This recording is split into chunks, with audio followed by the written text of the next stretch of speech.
I want to talk about change and neuroplasticity. We are creatures of habit, but we are also creatures of change and adaptation.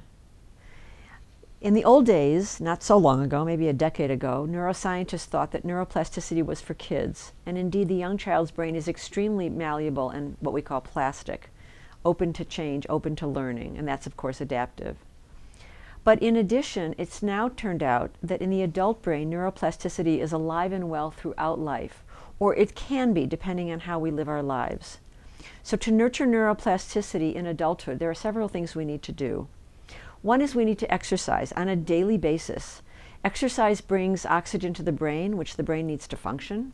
So I actually encourage my clients to exercise on a daily basis, even if it's just taking a brisk walk.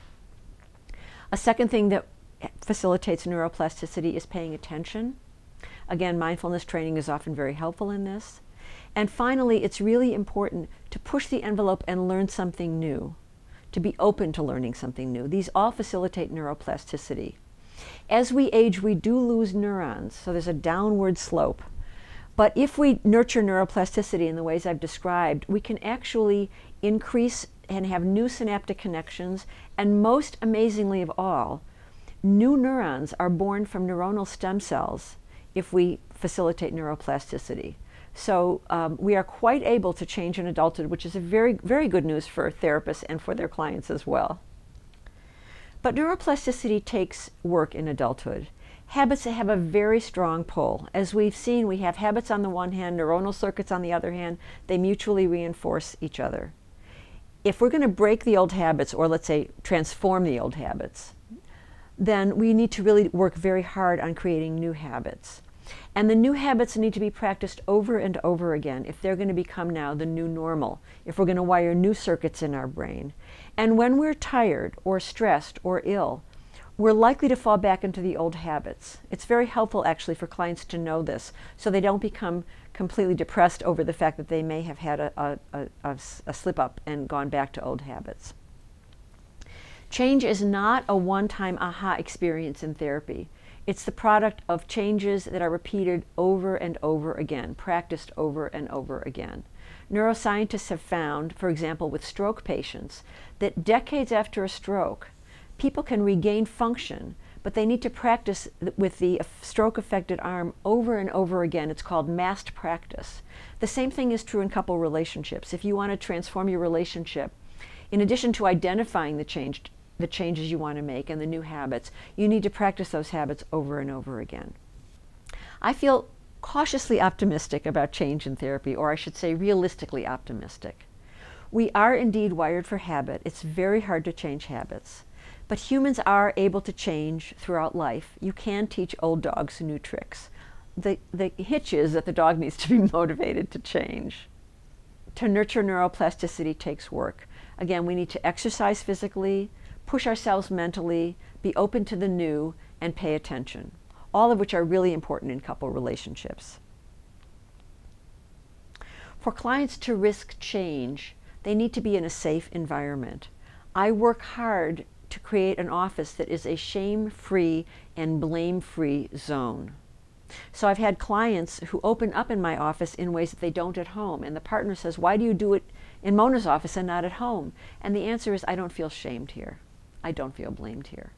I try to help couples take that home in their own relationship and create a shame-free, blame-free zone in their own home. Sometimes they create a couch or a pillow that's the place they can go where there's no shame or blame allowed. What about resistance? Therapists have spent many books, written many books about resistance. Why is it so hard to change in therapy?